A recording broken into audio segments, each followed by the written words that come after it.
تحریک انصاف کو level playing field کیسے مل سکتی ہے؟ عمران خان خود کو اور فوجی قیادت کے مخالف بیانیہ کو بدلنے پر تیار ہیں۔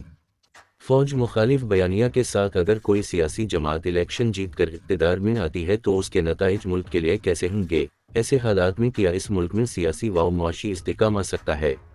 سینئر صحافی و تجزیہ کار انصار عباسی نے ہم سوالات اٹھا دیے۔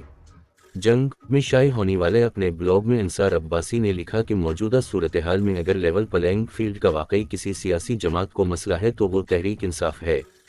یہ بھی کہا جاتا ہے کہ جو لوگ 9 مئی کے جرم میں شامل تھے انہیں تو ضرور سزا دیں اور الیکشن میں بھی حصہ نہ لینے دیں، لیکن بحیثیت سیاسی جماعت تحریک انصاف کو الیکشن کے لیے اسی طرح کھلا میدان دیا جائے جیسا دوسری سیاسی جماعتوں کو حاصل ہے۔ یہ سب اصولی باتیں ہیں اور آئیڈیلی ایسا ہی ہونا چاہیے، تاہم اس کے ساتھ ساتھ ان زمینی حقائق بھی دیکھنا چاہیے اور ان پر بحث بھی کرنی چاہیے جن کا پاکستان کو سامنا ہے۔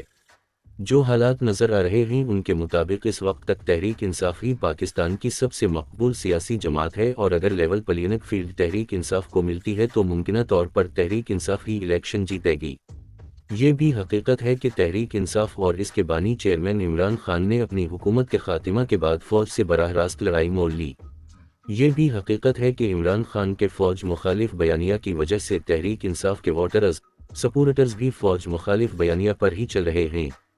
یہ بھی حقیقت ہے کہ فوج کے خلاف تحریک انصاف کے سوشل میڈیا نے درجنوں مہمات چلائیں اور فوج کے خلاف نفرت کو ابھارا۔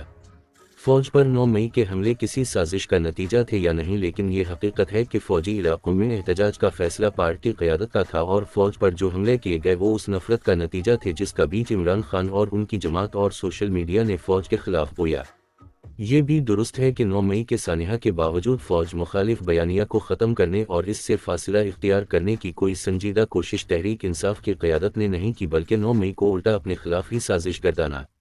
اپنے بلاگ میں انصار عباسی نے مزید لکھا کہ آج بھی پاکستان سے باہر بیٹھے تحریک انصاف کے لوگ اور عمران خان کے دوست فوج اور موجودہ آرمی چیف کے خلاف گھٹیا پروپیگنڈا میں مصروف ہیں جس پر تحریک انصاف کی قیادت نہ کوئی مذمت کرتی ہے نہ ہی کسی کو ایسا کرنے سے مناہی کر رہی ہے۔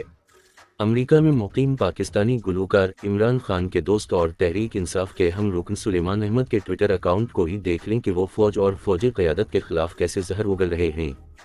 گویا جس نقطہ پر بحث ہونی چاہیے وہ یہ ہے کہ اس فوج مخالف نفرت کے ساتھ اگر کوئی سیاسی جماعت الیکشن جیت کر اقتدار میں آتی ہے تو اس کے نتائج پاکستان کے لیے کیسے ہوں گے؟ ایسے حالات میں کیا اس ملک میں سیاسی و معاشی استحکام آ سکتا ہے؟ یقیناً ایسا نہیں ہو سکتا، اور تحریک انصاف کے انتخابات جیت کر اقتدار سنبھالتے ہی فوج کے ساتھ ایک ایسے ٹکراؤ کی صورتحال پیدا ہو جائے گی جس کے نتائج بہت سنگین ہوں گے۔ بلاگ کے آخر میں انصار عباسی نے لکھا کہ اب اگر لیول پلینگ فیلڈ کی بات کی جاتی ہے تو اس صورتحال اور نتائج کے تدارک کے بارے میں بھی سوچا جانا چاہیے۔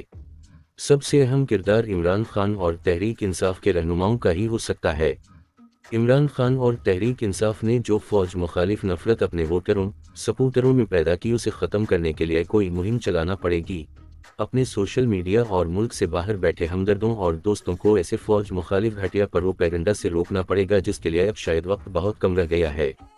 لیکن اصل سوال اب بھی یہ ہے کہ کیا عمران خان خود کو اور فوجی قیادت کے مخالف بیانیہ کو بدلنے پر تیار ہیں؟